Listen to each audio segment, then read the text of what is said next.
কিন্তু অধীর আগ্রহী থাকেন এবং যখনই টিসিবি পণ্য কার্যক্রম বিক্রি শুরু হয় ঠিক তখন কিন্তু তারা কিন্তু বেশ অনেকটাই খুশি হয়, যেহেতু এটি সীমান্তবর্তী এলাকা। এখানকার মানুষের কিন্তু তেমন একটা বাড়তি আয়ের সুযোগ নাই এবং আয়ের পরিধিটা কম, যার কারণে এটির প্রতি তারা কিন্তু অনেকটাই ঝুঁকিয়ে পড়ে। তো হাকিমপুর উপজেলায় প্রায় 10,571 জন টিসিবি কার্ডধারী রয়েছেন। তারা 477 টাকার মূল্যে আসলে আজকে টিসিবির 3টি পয়েন্ট থেকে তারা 5 কেজি চাল, 2 কেজি মসুর ডাল এবং 2 লিটার তেল কিন্তু তারা কিনতে পারছেন এবং এটি কিন্তু উপজেলার 3টি ইউনিয়ন এবং একটি পৌরসভায় বিক্রি কার্যক্রম চলছে এবং 3টি ডিলারের মাধ্যমে সেই পণ্যগুলো কিন্তু বিক্রি করা হচ্ছে। আমি এই মুহূর্তে যে জায়গাটি রয়েছে এটি হাকিমপুর সরকারি কলেজ মাঠ। সেই কলেজ মাঠে এখানে আলম ট্রেডার্স নামে একটি ডিলারের মাধ্যমে প্রায় 900 জন টিসিবির কার্ডধারী রয়েছেন এই ডিলারের আওতায়, তাদেরকে কিন্তু এখানে দেওয়া হচ্ছে এবং এভাবে কিন্তু প্রায় 3টি ডিলারের আওতায় কিন্তু প্রায় 7 দিন ধরে এই টিসিবি পণ্য কার্যক্রম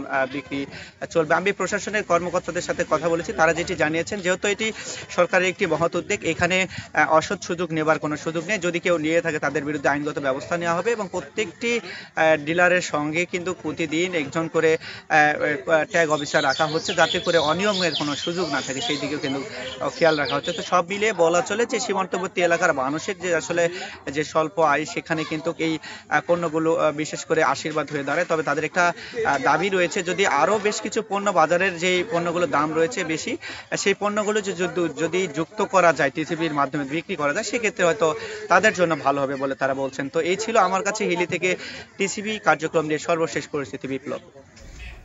হিলি সীমান্তের বিভিন্ন এলাকায় আজ থেকে শুরু হচ্ছে স্বল্প মূল্যে টিসিবির পণ্য বিক্রি।